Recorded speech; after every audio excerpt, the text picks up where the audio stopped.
You will either start laughing or it will clear the room. No, I'm not going to sing.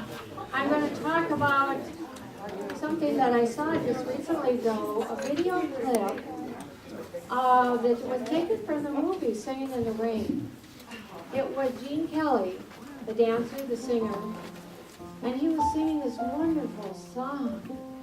He was splashing around in all the puddles, and he had an umbrella over his head. It was just a prop because he was soaking wet. And he's saying, I'm singing in the rain. You know, there's dark clouds up above, but there's the sun in my heart. Yeah, so never mind those dark clouds. You know, come on with the rain. It doesn't matter. There's a smile on my face. I'm just dancing and singing in the rain. So often we think of rain. It's a symbol for the unwanted. It's a symbol for adversity. Now, I know some of you are kind of frowning and saying, no, it's not that way for me.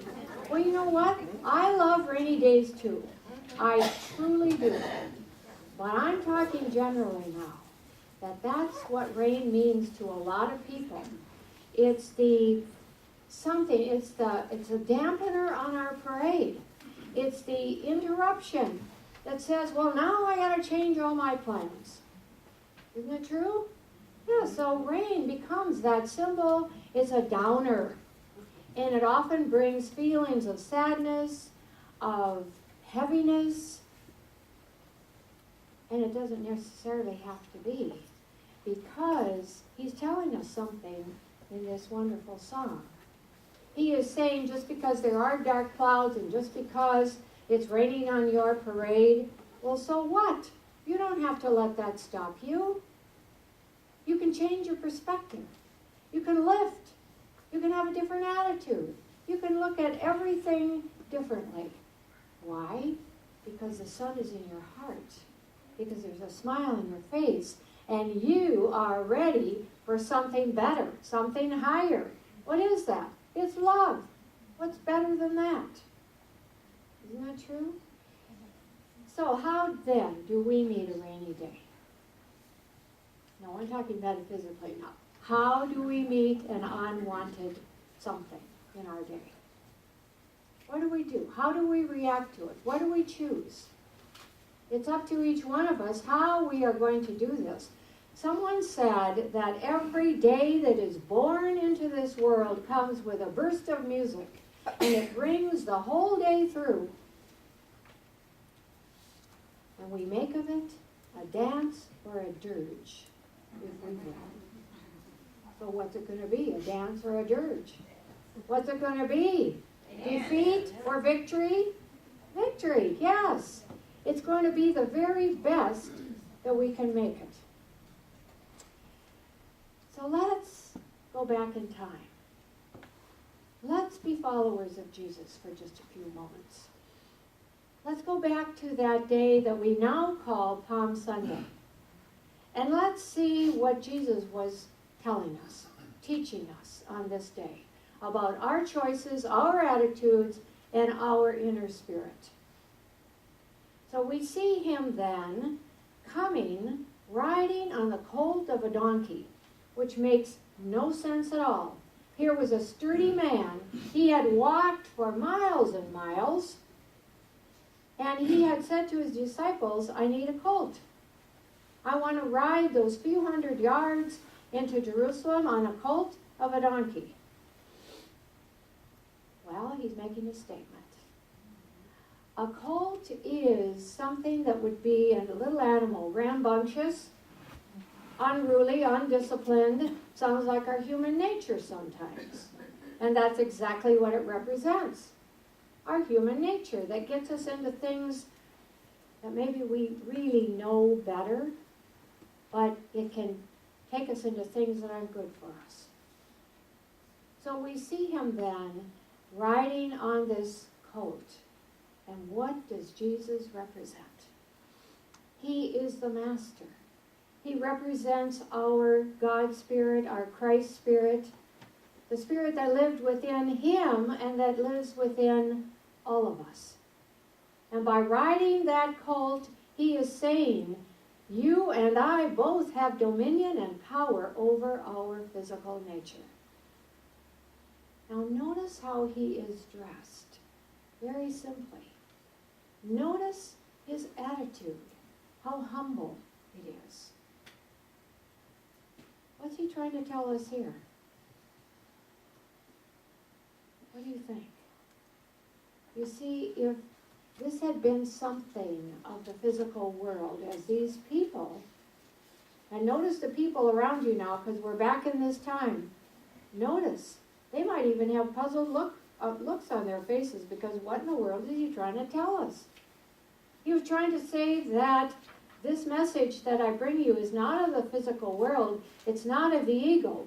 Now, if it was, this would have been a grand parade. And Jesus would have been dressed in the finest of clothes. He would have been riding on a white steed, perhaps. And that steed would also have been decorated in finery. There would have been trumpeters. They would have been leading the way, announcing the presence of a king. But there wasn't any of that. None of it. And so his message was, this is about something higher. This is about your soul and your spirit, people. Pay attention. We have to remember that Jesus was the great example. And we are to follow him. He was not the great exception as many thought he was. And they still think he is. But he was not. If we look at his teachings carefully, we see that everything he claimed for himself, he claimed for you and me. That he was here to demonstrate the divinity of humanity, the God presence in every single person. Every person. And then he said, when he taught his disciples how to pray, two telling words, our Father.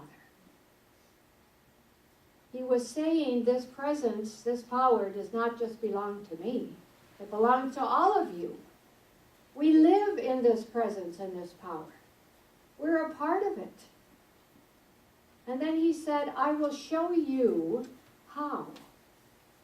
I will show you how to live in this presence and power. I will show you how to give it away. I will show you how to be its expression in this world.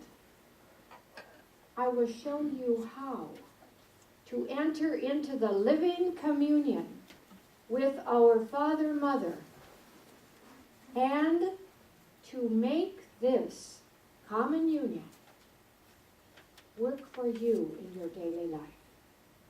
Now, as I wrote that sentence down yesterday, I thought, I wonder where that came from.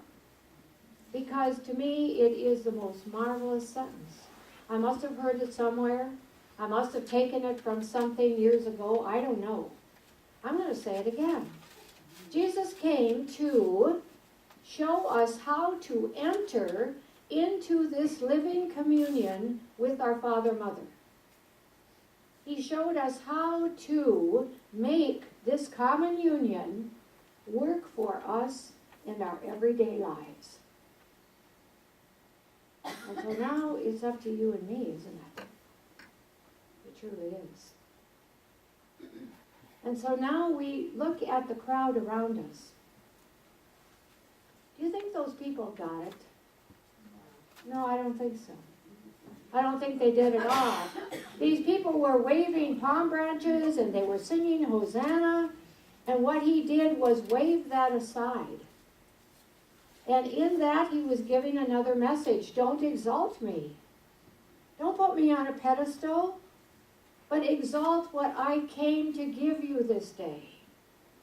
Exalt what it is that I am giving you every day of your life. This Christ Spirit within, I came to show you how to live in that Spirit. So you can imagine the strength and the courage it took for him to ride that short distance into Jerusalem. But he had that.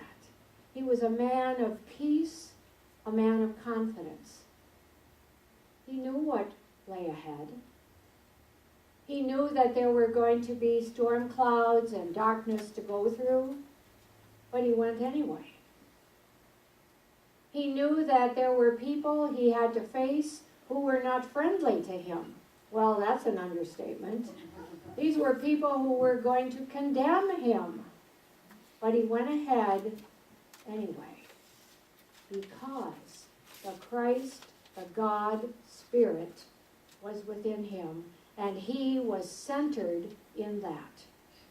So if we are his followers, then we have to be centered in the Christ Spirit also. And I would suggest that we do this every morning. Every morning. Before we open the door to the outside and go out in the world.